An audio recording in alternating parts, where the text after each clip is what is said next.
Good afternoon. Listen, we are in another house. It's another episode of Up Close on the weekend with Betty. And guess what? The person who we will be spending the day with today is drums drill. Do you know this person? Let me bring the picture so close to you. Yes, I'm sure it's coming. Yes. The one and only Carol Radull, media personality, sports enthusiast, and a really amazing woman. We'll be spending the day with her. She's making some coffee. So, Carol, you can come out now. The big reveal. First of all, I can't believe you used that photo from a different century. That doesn't even look like me. Look at that. Look, what were you? First, you're a cowgirl. There you go. A cowgirl with the whole thing, with the whole shebang. The person who is in this picture and the person who's standing right here is very different. Because here you look like you are a bit, edgy. Oh, gosh. Considering the picture, I don't know if you can see the picture clearly. Here, I thought life would be a little bit easier than it was. I actually believed a lot of lies I would told, both professionally and personally at the time. Really? And I actually thought that one day, by 2020, the Kenyan Premier League would be like the English Premier League. That's that girl. This is reality. No, this is reality. Yeah. We're looking at reality. But oh well, you still look really pretty. Thank you. But a lot has changed. Wait. Yeah. The weight. The weight has changed. How so coffee? Before can you come first? I think you're in a hurry. There's a few things here I want us to talk about. Sorry for raiding your house. This is what we normally do sometimes. So let's go through some of the awards. Kenya Premier League. Best radio presenter of the year, 2008. Of course, like who else now? 2008, very few journalists actually covered the Kenyan Premier League. The most coverage KPL would get is about a slot this size in the daily papers saying, these are the fixtures, these are the results. Right. So in 2000, it was actually 2007, which they didn't have awards. 2008, I actually made a conscious decision to focus more on the Kenyan Premier League. Seriously? So I guess putting them on primetime radio. Yeah. Wow, it's dusty. I'll help you clean up. I'm gonna fire my house girl. I think.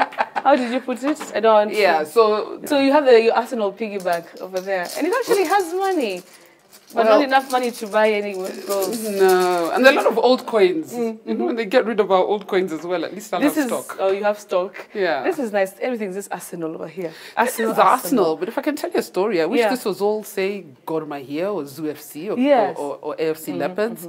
It's just that our clubs are not organized to produce such stuff. You'll find out what I've served you in. But really?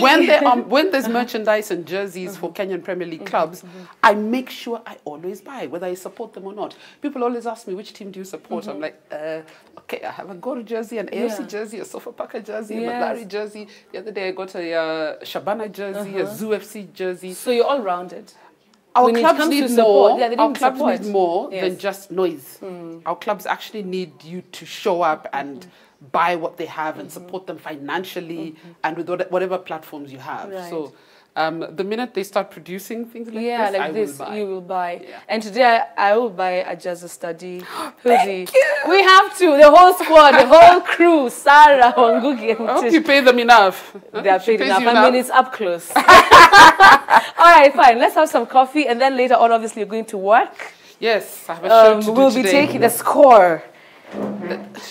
People who've never heard about your story, how you grew up, how your dad was, working an engineer in a mining engineer. Mining engineer. He was trained in mines. He used to work in Wadui in Tanzania, and there were diamonds there.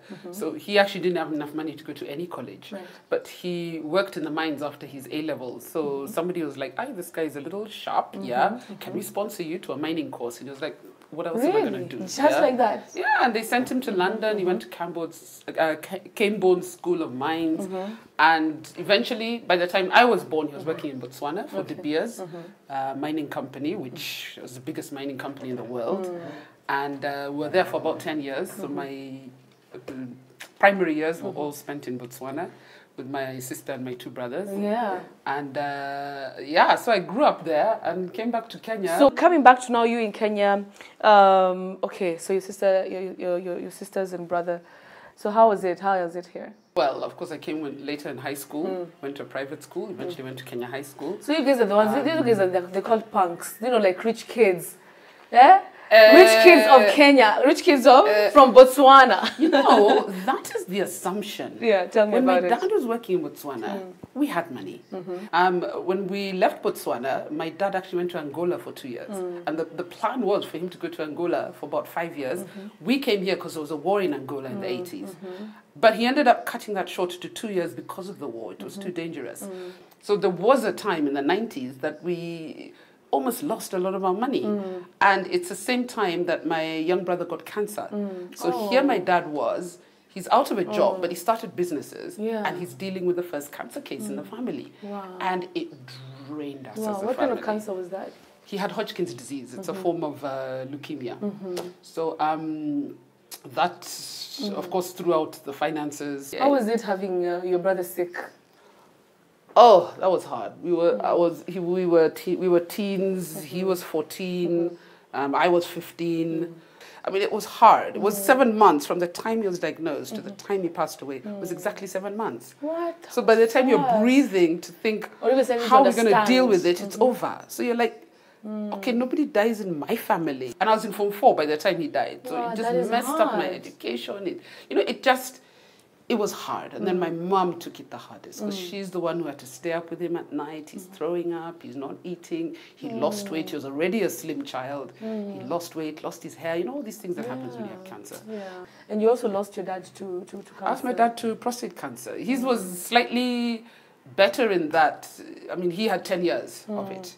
So he was slightly better in that it was caught early. He got the surgery. Did the radiotherapy, made us all broke again because I have friends who came through for me. Really? I have so many friends who came through for me. Even Radio Africa came through for me. You know, they said any money that the staff raised, the company doubled. So really? Yeah, the company matched. Wow. You've talked to us about the whole you losing your brother and then you losing your dad. What can you say about this? Of course, you've already said that, it's so sad that all those years, 25 years before that gap, actually, then nothing has actually changed. How does that make you feel? And have you tried to do anything about it in your own way? I had got involved with an organization called Hope for Cancer Kids, and all they do is raise money for NHIF, because that is what...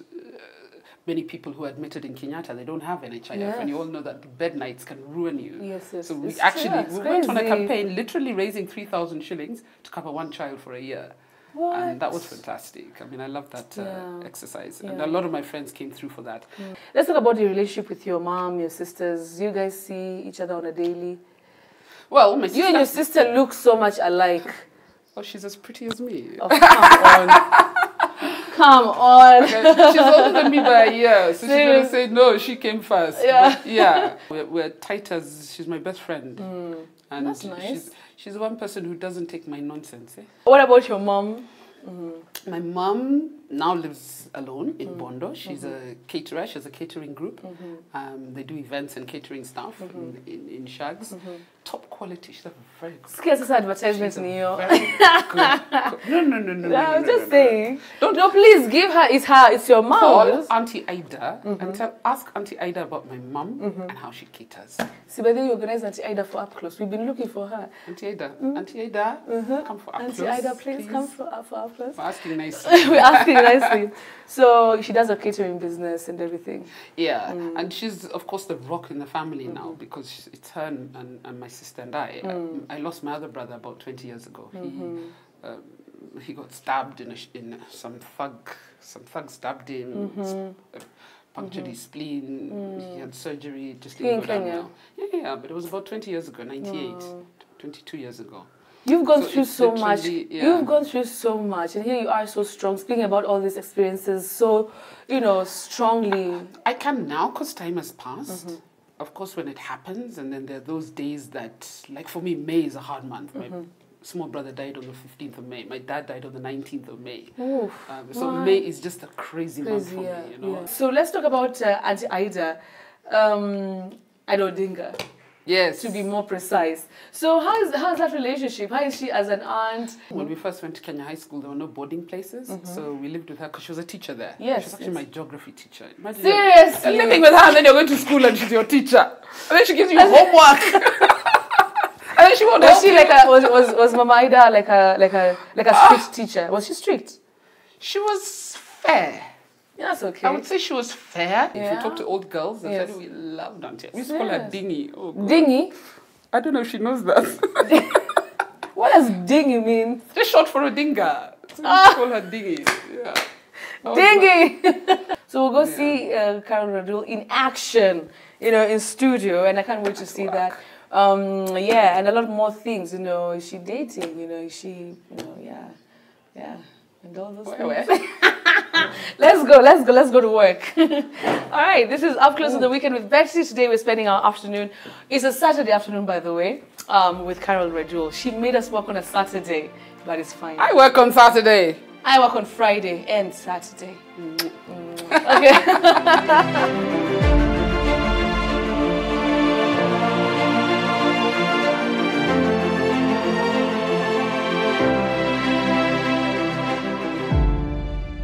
Okay, guys, so we are now at Kiss FM, of course, at Radio Africa, and we brought Radull to work. I'm just taking you to work. I take people to work. On a Saturday. On a Saturday afternoon. Oh. But tell us, first of all, you've been on radio for so long. Not that it's a bad thing. I've actually been on radio for more than 20 years. More than 20 years? I've been here at Radio Africa for 20 years. Well, you're so loyal. It'll be 20 years in August. Before that, I was on radio on the BBC. I worked for the BBC for about 2 years. Wow. I worked for Reuters for about 2.5 years. I worked for Mohammed Amin, the great Mohammed Amin. You are lucky. Before that. How was that like? And stop doing a calculation for my age. I'm not doing a calculation. I'm like, okay, 20 Mohammed Amin years. was amazing. I was a starry-eyed teenager, like 19, 20, and I was like, all I knew about him was that I knew the story of how he lost his arm, this great Reuters photojournalist who was in covering was Somalia, Ethiopia. So Ethiopia, Somalia, shame on my memory. And they got attacked, and now you've heard things about him, and then suddenly you're working for him. Are you nurturing other people when you get completely I have tired? nurtured so many people, The other day I was at the BBC, and I went and I found so many of my former interns, former reporters, people I worked with at Supersport, the producers, the journalists, the cameramen, their editors, and I was like, most of them came through my hands. Wow. If you go through my social media, you'll see a lot of people calling me Mummy. Mummy? Yeah. Mummy. And it's because... Funny, how old are you, Carol? Mummy. I'm in my 40s. Sawa, it's okay, it's fine. Women should not say their age. How can you describe your journey as a sports journalist, as a journalist, as a media personality so far? I used to be a business journalist on the print desk. What? So I would do the stock market, I would do the money. So you're so well versed, man. Exchange. I would do hard news. There's a time I was reminding Manoa Esipisu, my first visit to Parliament was under his wing. Seriously? And went to cover a press conference at Parliament because he was at Reuters at the time. You've done quite I think. And yeah, a lot. When did this love for sports come from? In school, I played almost every sport, believe it or not. All of them? Almost all sports except football. Believe it or not. I did some football in Form 1, but I was a really good swimmer. I was really good at racket games, tennis, badminton. Coming back now to what you do here at Radio Africa. This show, a lot of people don't know it's like a side hustle. Yeah, apparently you were telling me earlier. Yeah, because most people here don't work on Saturdays. You've seen the office is almost empty. It's only presenters. Yes, yes. So when I do the show, I get paid. When I don't do the show, I don't get paid. You've done this show for how long? Since 2006. What? So that's what. I'm still calculating. 14 years in May.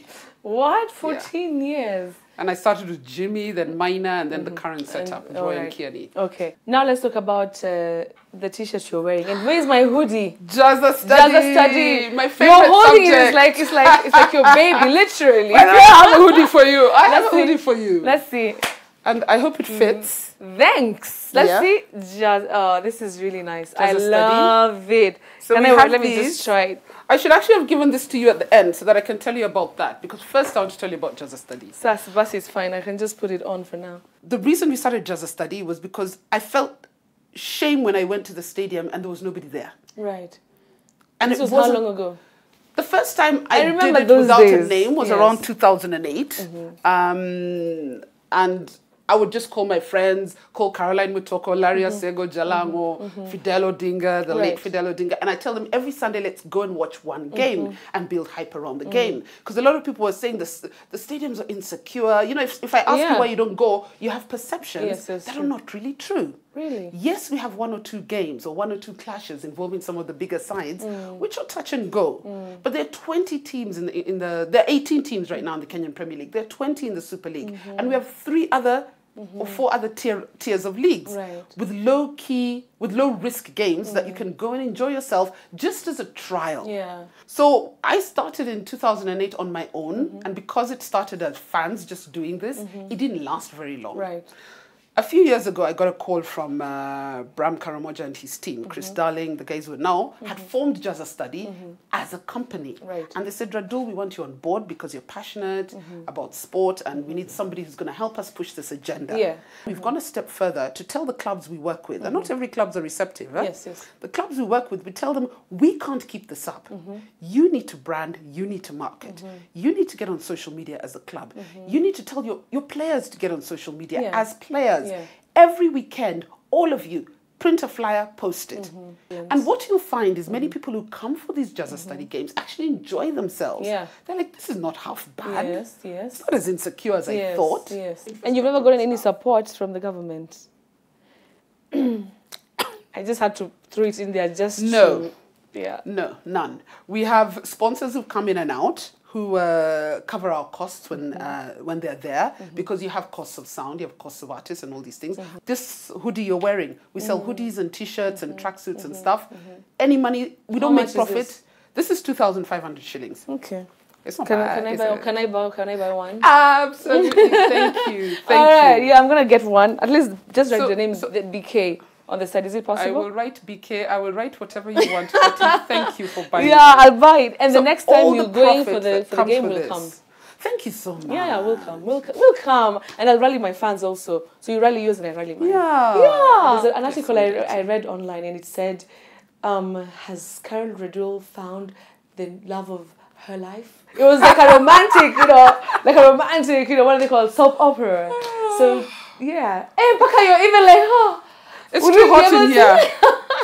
It's That's how you feel inside? Yes, yeah. That's Betty, nice. I'm dating. Not that it's anybody's business. But you know. And no, I'm not dating that guy who wanted us to share my salary. I saw that. Yeah, I asked him to go find somebody else. You can't share your salary? Huh? You can't share your salary? Oh, I can share my salary with the right person. So you can share at least? Yes. You can send fare? I would rather not, but I can. It depends on the circumstance. Yeah. I think all those women who believe that it's a man's role to do everything financially in the house, for me that's nonsense. I like that. In this day and age, we both work. We both go and life is already so hard. You have to help each other. You know, you have to help each other. Yeah, we're expecting like a wedding. Jumping the gun. Can I just prepare myself with my kitenge nicely, peacefully? Not yet. Okay. Let me say not yet. No, you excited. I was hopeful. No, not. I'm not giving you pressure, but not in a bad way. One, I've not been asked, so I cannot assume I'm getting married and I've not been asked. Wow, the lines have been drawn, and I know you, boyfriend. You better. Betty, let's be open about this. Do something. I was married for 7 years, and it was not a bad 7 years. It was a great 6 years, and then 1 year was a bit rough and whatever. But having been in the institution of marriage is not something you easily jump into again. there are lessons I learned. I will never say anything negative publicly about my ex-husband. I believe he was a good man. I was in love with him when we were married. But things just change, and you draw apart for whatever reason, and maybe it's just not meant to be the one. Yeah. I mean, by the time you get there, how many people have you dated? And it's not worked out. So you can't assume that maybe he just came along at a time when we were ready and whatever. And or for a purpose. Also, people come in your life for a purpose, right? I learned a lot in the institution of marriage. And if it doesn't work, it doesn't work. Don't force it. How was that experience for you? There's a lot of stigma surrounding divorce. That's why people decide to persevere, you know, quote unquote. If you asked me this 4 years ago when I was going through it, I would probably be in tears right now. Yeah. Because people need to understand it's not an easy thing. You don't wake up and decide, this relationship's too hard, I'm getting divorced. It's not a cheap decision you make. Yeah. You give it a lot of thought. You try 7 times, 7 times. And even as you go through it, even after making the decision to do it, it's still not easy. A year later, it's still not easy. Yeah. You know, you always ask yourself, is this something I could have done? Right. But it's... And people need to realize it actually hurts when somebody belittles it. Yeah. And I pray people don't have to go through it. Yeah. You know, hard. those people belittle. It's hard, It's hard. Betty. It's hard. You've been there. Woo, it's hard. Man, even when you talk like that, It's hard. But there's life after it. Yeah, definitely. You know? Yeah. And you beat yourself up, and if you're lucky enough to find happiness in somebody else, then maybe that's what was meant to be. I don't know. Yeah. But try, but you know, it's not also the end. Yeah. It's not the end. So we've gone deep, man. So honestly, Betty, you went there. I went there. So let's do this. Let's start it. Let's have some fun now. Whew. Very good Saturday afternoon to you. I'm Carol Radull. And I'm William Chugula. It's like you forgot. I thought you were coming to him, then me. No. You know what happened? You're Kiani Gavinji. So just stick with the rhythm. Unfortunately, thanks to this coronavirus, they have literally suspended nearly every single sporting event that's happening this weekend, next week, for the next couple of weeks, around the whole world. Yeah. If you now avoid, the league, what happens now to relegation? What happens to the team? Relegation becomes the issue. Yeah, it becomes the issue because teams will go to court and say, look, we have been denied a chance to play for this title or fight. So it brings an issue. And I imagine the losses must be immense. Yes. By the time you've cancelled the Australian GP, the Vietnam GP, the Sevens in Hong Kong, all these things, the NBA, there are monetary implications for every team and every country involved in this. All right, guys, what a fantastic time it has been spending the afternoon on a Saturday with Carol Radull. It has been so nice. Thank you. I feel like so much. I actually enjoyed myself. Yeah, you did. So I'll send an invoice. Yeah, time is money. All right. Send an invoice for that hoodie. But are you seeing my hoodie? So how can people get this hoodie, by the way? There's a number on the Jazza Study handle. All right. Jazza_study. Okay. On Twitter or everywhere. Instagram, and you can get. But before we wrap up, there's something I have to ask you. Yes. So the other day you were trending. Yes. The other day for the picture thing, you know, the picture, the drawing. Oh, the drawing. Yeah. Let me tell you what happened there. An artist who had talent did a drawing of me. I didn't like it. All I told him was go and hone your skills because you obviously have talent. For me, that's the best advice I can give you. Yeah. And people like, Radull, you should not have been honest. So I should have lied that I liked it. Yeah. It's flattering, thank you. But you can't draw me and then force me to buy it. Right. Because that's what they, and I'm sure it happens to you. Yeah, it has happened to me many times. If I accepted everybody who did that, I'd have about 30 or 40 drawings and paintings of myself, which I don't know what to do with. Right. They are creepy hanging on my wall.